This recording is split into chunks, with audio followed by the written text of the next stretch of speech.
Jan Oldenburg, I love you. And I love you, Danny. I really appreciate our relationship as it's developed over the years. I think at first we were human curious, and then we started doing projects together and sat on teams together and provided counsel to each other and strategized in several different forums. And it was always rich.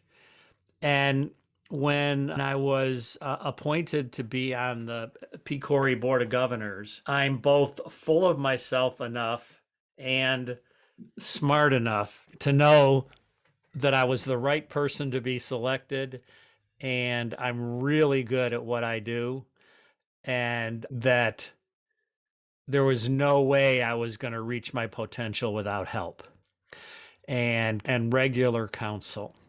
I am honored Yeah, thank you. to serve in this role. Yeah. And so we developed, and I insisted, even though you were very generous and very excited, and you would have done this work pro bono for me, with me, I insisted it be a business relationship. And part of that is because you got to walk the talk. No, yeah, that's right. You got to walk the talk. And we insist that, yeah, people need to be paid for their work. And then there was another, not so noble motivation, which was that people that you have a business relationship will naturally be more responsive because they have a business relationship. And I wanted that.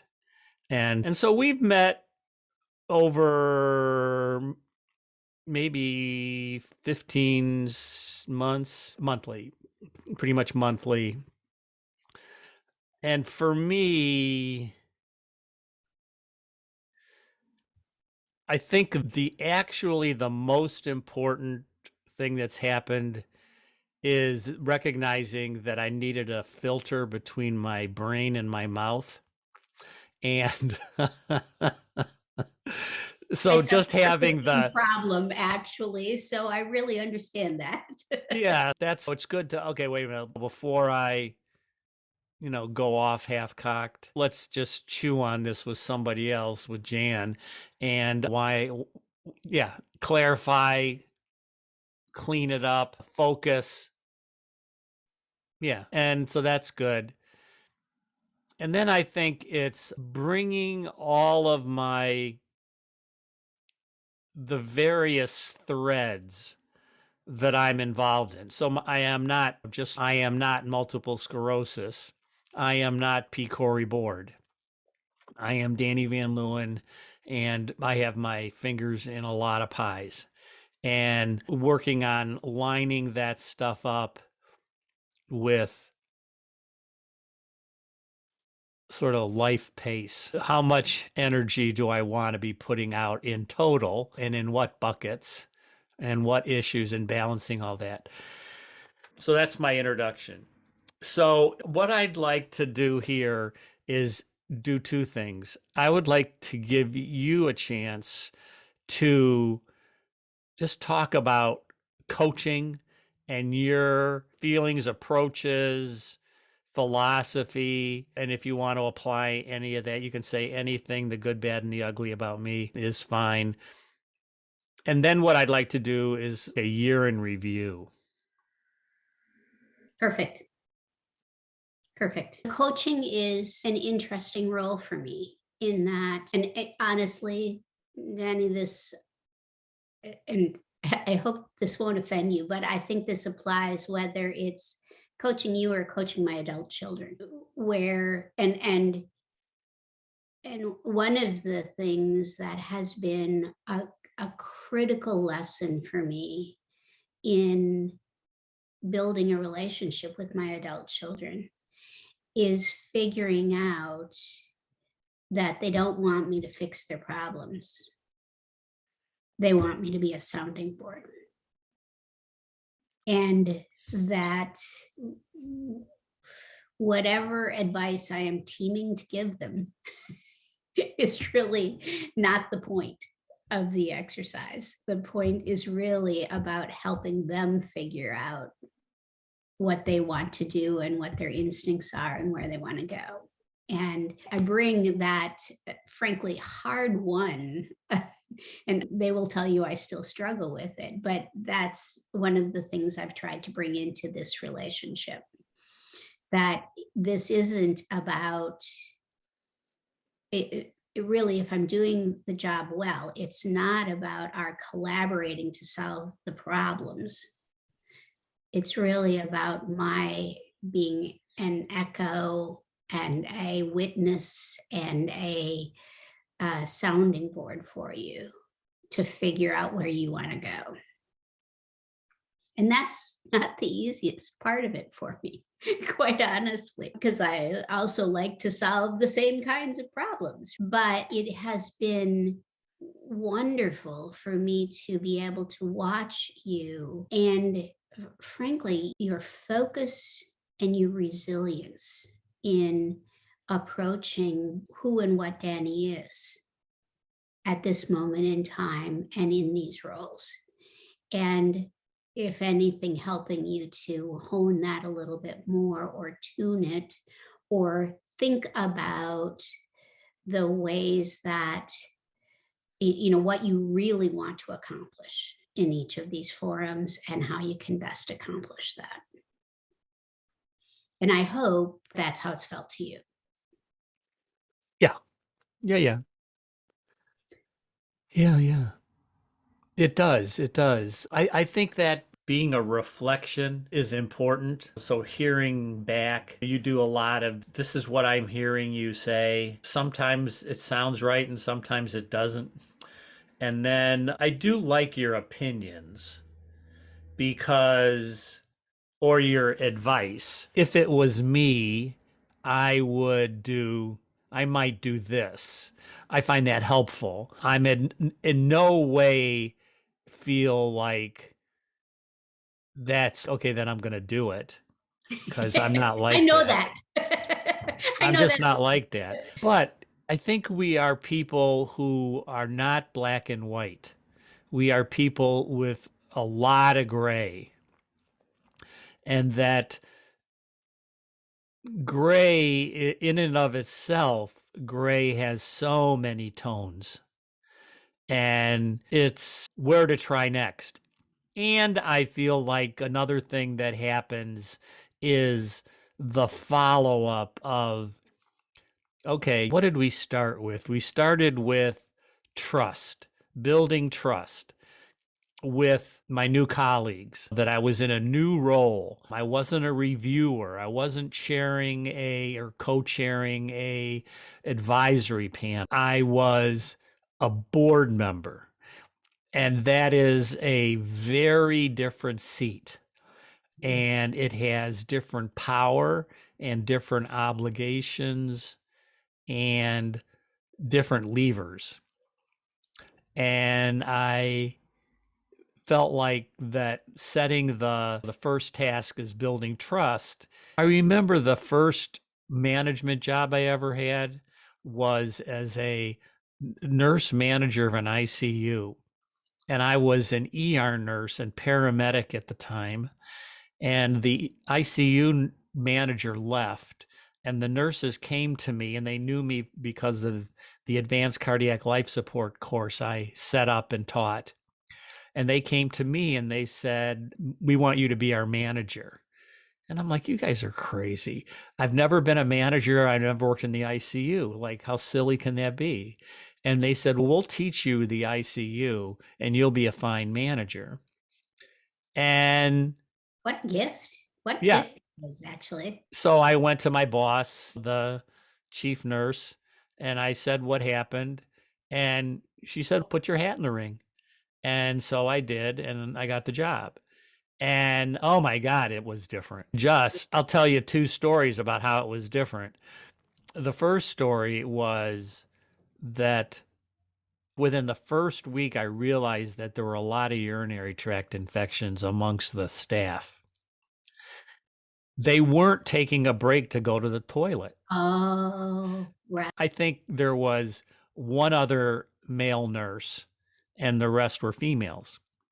And I was like folks, we are smart people. We can figure out how to take breaks to go to the bathroom. Like, I know we're busy, but we are smart. We can do this. And I went to my boss and I said, I can't believe this was my first management problem.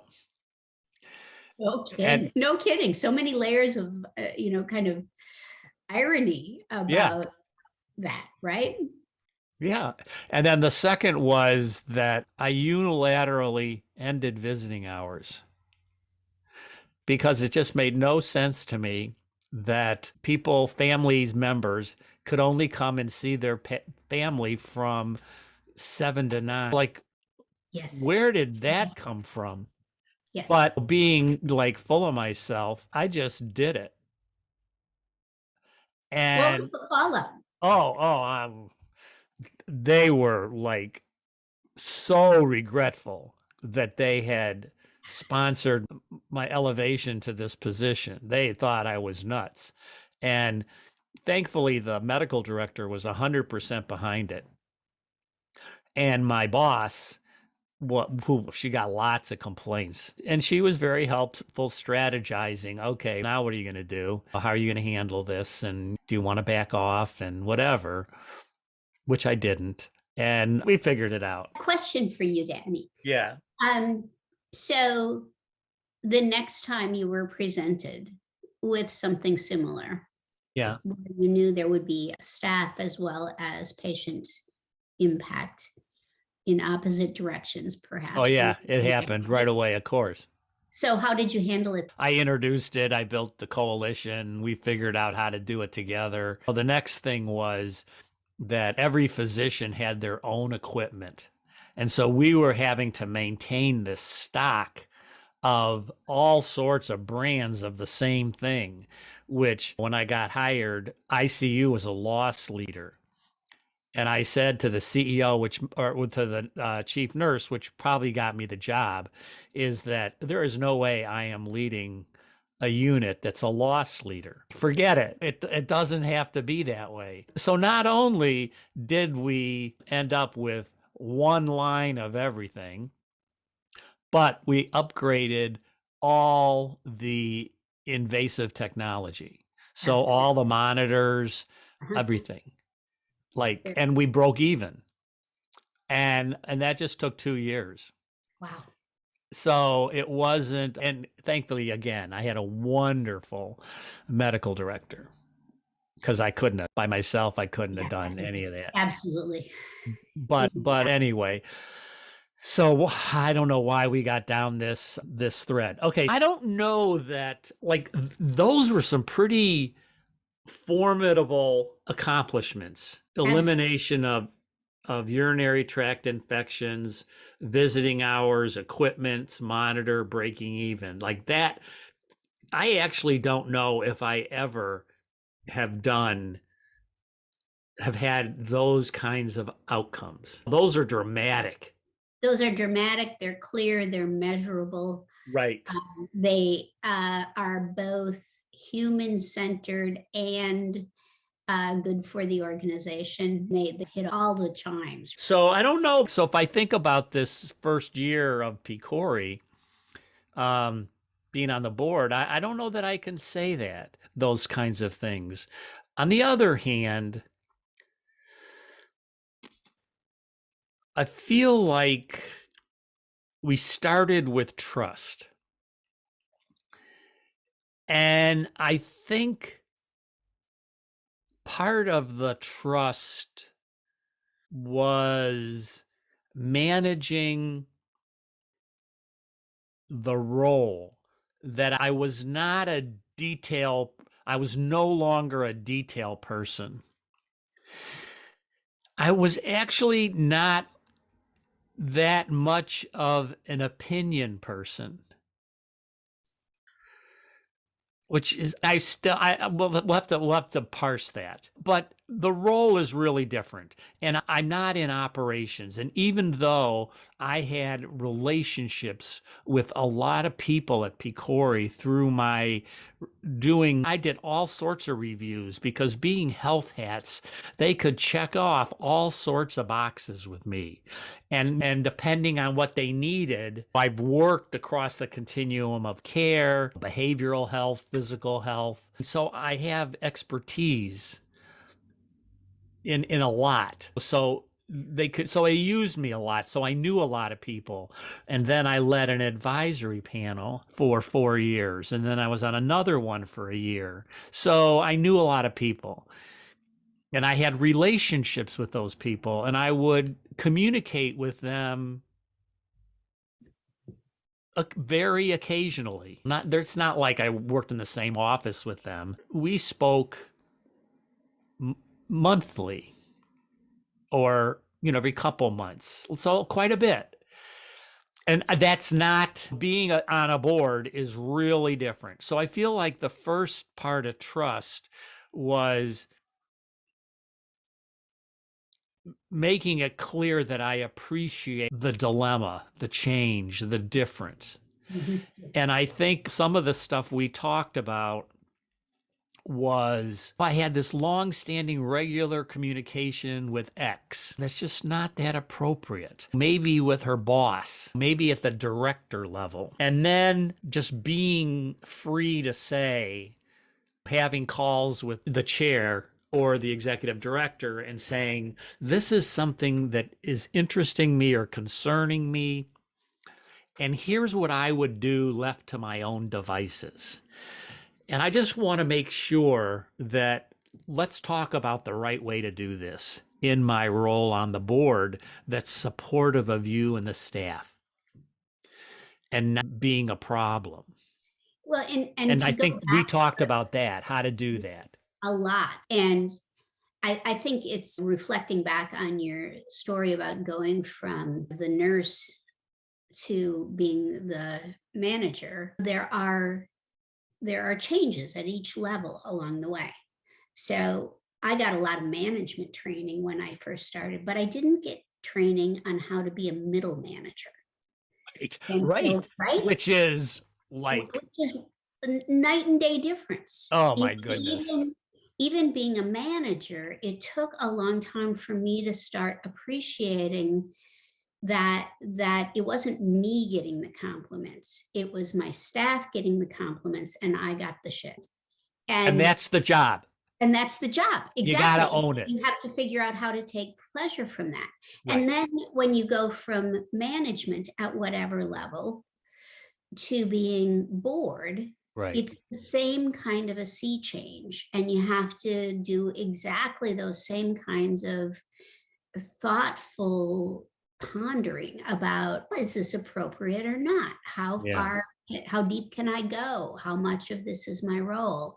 And I think you did that thoughtfully and frankly enlisted the support of the rest of the board, not just the leadership of the board, but your colleagues. Yeah. Yeah, I had a mentor that I made good use of too. I'm thinking about the when had a C-suite job, which is very different than middle management. And that has served me well here because frankly, I didn't do too well in it. I didn't do too well in it. I had a really good staff and the staff did really good work. So the function that I was leading, that I was mature there. But dealing with the culture of the C's, the various chiefs, oh my goodness, I was not that good. And I eventually got canned.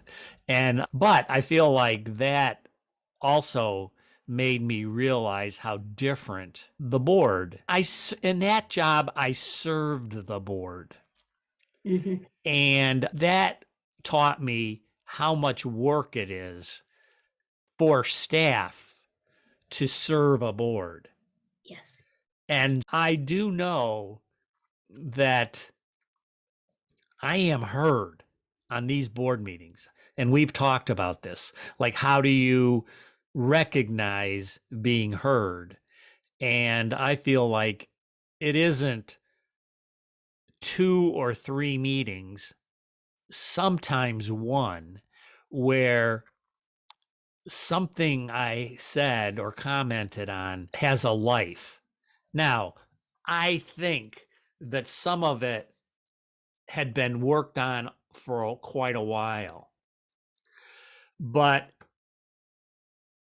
I speculate that it gave it a little more juice.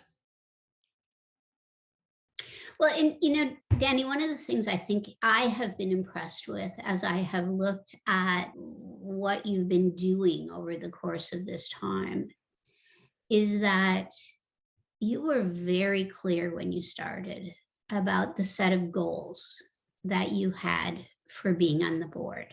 Yeah. And you do a check in with yourself very regularly and with me on how am I doing against those goals?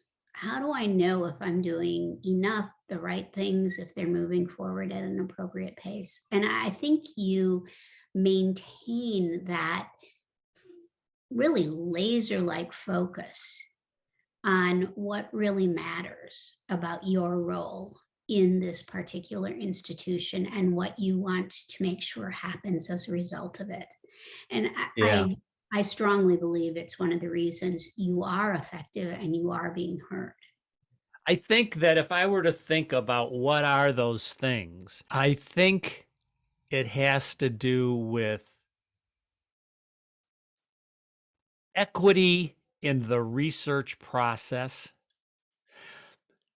not so much research on equity, because Mhm. other people are going to take care of that. Yes. To me, it's that there's equity in the research process. I think it's community partnerships with researchers and the caregiver focus. Like it isn't just patients, it's patients and caregivers. Mhm. And I feel like that attention to caregivers needs to be, there isn't a constituency for caregivers. There is for providers, like there is for patients. And then I think that leveraging the existing PCORI resources like the ambassadors and the advisory panels, which are diamonds for PCORI. And so I attend as many of those as I can because I want them to know that somebody on the board cares about what they're doing, that it's important, and it's a little tangent. So, one of the things that you and I talk about and I appreciate in the coaching is I'm really aware that I'm this person with limited mobility sitting in this tiny little 8 by 10 entryway of my flat, which is turned into my office. And I'm losing my train of thought. What are the levers? What do I have here? I feel like I have a friend who is completely chairbound, has mostly mouth, head, neck, and she's an engineer. And she has designed her chair. She can do like Wow. amazing stuff in her chair, but take her out of the chair and she's a fish out of water. I don't know if that's like an appropriate thing to say, but you get the meaning. And but I feel like, okay, so I'm aware that I still have levers and so I feel like you got to use them. And one of them is an appreciation since I came up in PCORI as a patient caregiver stakeholder. I know the benefit of the advisory panels and the ambassadors. And I think about how do we elevate that voice. And I'm very fortunate. I think we're very fortunate that the staff, the people who staff those panels, are pretty darn good at bringing their thoughts forward and incorporating that in their design thinking. And they go back for their focus groups, and very powerful. But I think, I don't know, I think the board should like just so appreciate this. And I'm not sure they do. But yeah, I think it's also one of the interesting things for you that it, I think you've managed really well, but it's also part of the value that you bring, which is, first of all, the delicate balance is attending those meetings without being intrusive on their process, without having Keep my the mouth presence shut. of a board member warp what they're doing. Yes, and that I have a great appreciation for how difficult that can be, but you do it well. And then part of your role is to amplify what they are doing Yeah. and amplify it in the context of board decision making, which I think both grow Yes. their And appreciation strategy. of it. Exactly. Yes. Yes. And And I think an example from this week is the rare disease panel. And one of the things that somebody said, I think it was the co-chair, that rare disease is a community of disparity. I mm, am not saying that, but we tend to think that there are disparities with people of color, that there are disparities inner city, homeless, rural, Native American. And when we think about the universe of disparities, so I don't know the word for it, mhm, communities of disparity. It's not the right words, but that they want Picori to be thinking about rare diseases as those kinds of communities. And personally, I think I know you and I have had conversations that I try to introduce that if we're thinking about disparities and equity, my barometer is what are we doing with the homeless and the incarcerated populations? Like those are my barometers.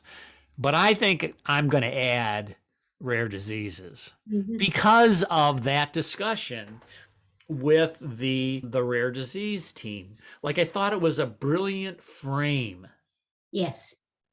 Yes. And it's certainly clear that there are communities that have, even between rare diseases, there are disparities in how much attention they get, in whether they have a celebrity that's helping them, helping raise awareness, how much money is devoted to it, how much pharma thinks they can make a profit out of it. All of those things create unevennesses, Right. not a word, but right No, between. no, no. Yeah, whatever. It works. It might not pass in Scrabble, but it works. The other thing, the last area I would say is that when you and I first met, we talked about trust and then where I put my energy. And that the requirement was that I be in one board committee. I'm on three. And one of them is governance, which is not considered a sexy committee. And there's only three board members on it. And I personally think it's a vital committee. And I know you agree because one of the projects we did together was a governance project.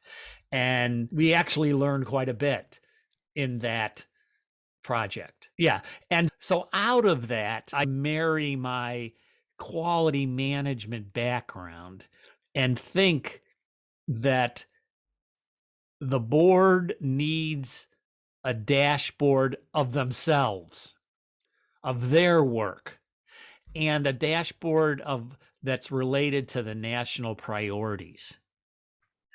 At this point, I'm ready to do the work to figure it out. to be part of figuring it out. And I say that because I'm a board member, and I say that because this has been my life work.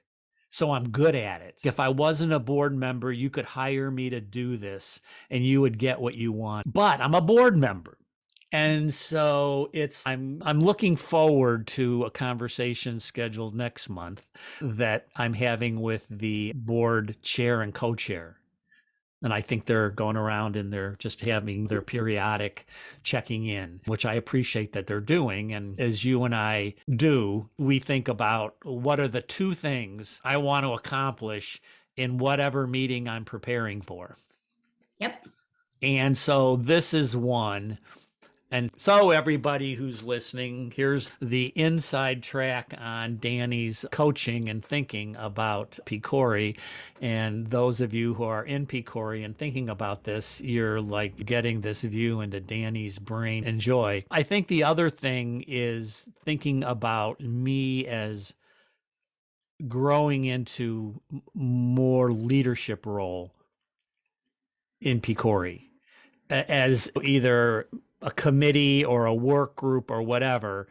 I'm really good at this leading, Mhm. and I love PCORI and I'm committed to it and I have the time. And that's a pretty nice offer. Have And you and thought then about where you would want to take? as when first thinking about introducing myself, I personally have interests which I try to be clear about. On the other hand, I tell the board chair and the executive director that I am their pawn. I'm a Renaissance person. I wear a lot of hats. I can do a lot of stuff. And so they should that's the most important thing. They should use me where they need me. Now, if they don't know, or if they want to like think about, I would like to be in a leadership role in the EDIC, the Engagement Dissemination Implementation Committee, because that's where my heart and soul is. Absolutely. Mm. That's what I'm doing there. But the board is rich with experience and skill and politic. And so there's not a wrong decision they can make because they have a lot of talent to use and they know more about people's experience and people's time and interest. I feel like my thing is to just be out there that I'm available and here's what I'm interested in. You I, have thought, I can tell you have a thought I here. have a thought here, Yes. right? Because I think this is one of the challenges of being a Renaissance person is that you can do nearly anything, and so part of it's choosing where you want to expend your precious energy. And you're absolutely right that saying I'm your agent, use me as you will, is part of has been really important to building trust. But you also are a limited resource. And so balancing that with thinking about how you have the impact that you want in the areas you want. It's delicate, but I think you've established enough trust that you can be at least somewhat more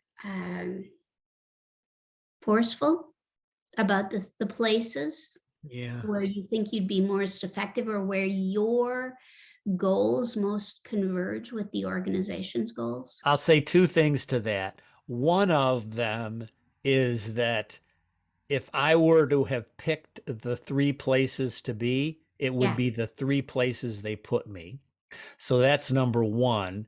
Yeah. So kudos to the chair and co-chair. The second is that we're at a place where I'm not sure where we're going and how we're reorganizing and what will be like permanent groups, what will be temporary work groups.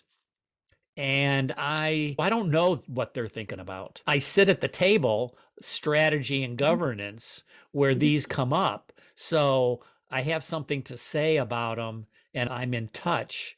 But I'm not a decision maker. I am. Anyway, I want to end, but I want to shift because one of the things that I think is important about your and my relationship is coach and coachee is that we don't just talk about my career life. That I don't know why I'm surprised isn't the right word. I've been grateful that you pretty much every time we talk, you make sure that there are a few minutes about the rest of my life and that that how I have some consulting gigs, I have my podcast, and I play music, and I'm a person with disabilities who has work to do to stay mobile. And so that's a lot. And I really appreciate that you bring that up. And as a result, so I think one of the things that we've accomplished this year is that even though I went through a period of like way more disability for 2.5 months of being like a mess and not being able to play music, which just killed me. It didn't just kill me. It was really annoying. I was really had some hopeless moments. It's heart Yeah. uh, breaking. It was to think that I wasn't going to be able to play anymore. Oh man, that was a bitter pill. But now I am playing absolutely more than ever and loving it. And so I have made some adjustments.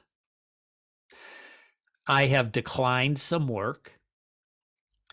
One of the things we've talked about is the alignment of everything, and especially the alignment of Picori, podcasting, and my consulting gigs.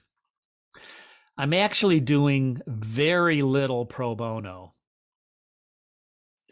because, hey, people are paying me. Yeah. I'm like, I'm buying equipment that I need, and I have more time to play music, and I'm enjoying that. And my rule has always been when my wife says she wants to do something, the answer is always yes. Uh, Give me a minute, I'll be with you. Whatever. To me, that's a really, Important. Mhm. it's really a key to my happiness. I'm so glad that you brought this piece up, Danny, because one of the things that I have been I have watched in awe, I think, this year is your personal resilience in the face of the challenges that your health has brought you, and your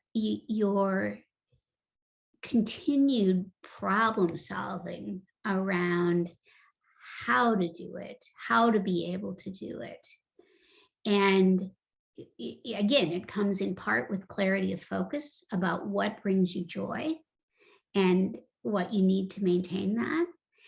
But it's also about the mindset that says, I'll tinker till I get this. And it's part of the way that you are always positive, you're always seeing a way through, or you when you are feeling negative, you don't let it be the permanent home you live in. But Yeah. it's also a mindset that's so much about possibilities and faith that there are possibilities, which then part creates them. Yeah. And that's been a joy to watch and an honor to be a witness to, because you're amazing. Thank you. This went longer than I expected, but this is our usual, everybody.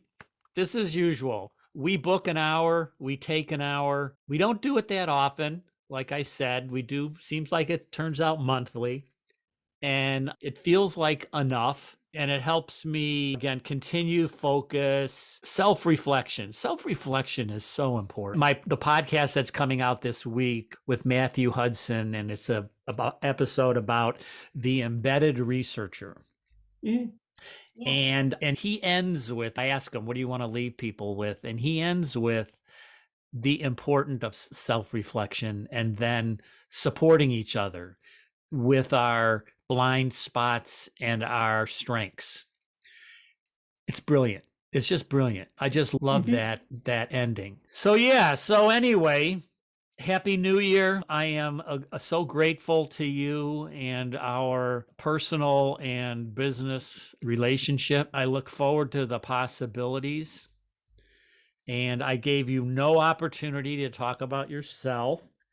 And so someday we'll do that. We But can talk this, about legacy someday. right. Okay. Yeah. Yeah. Good. Good. I would do that. All right. And what I think also that I'm really delighted is I don't really think I need to edit this. I think I am just going to do a 1 minute introduction and end and just put it out there. The funnest thing will be thinking about the title. Oh, yes, absolutely. Absolutely. And I'm dying to know what you end up with. Yeah. So it's been Okay. my pleasure, Danny, not just this hour, the time we spend together. It's a high point of my month, Uh, always. well, great. Thank you so much. All right. Happy holidays. Thank you. Happy holidays to you too.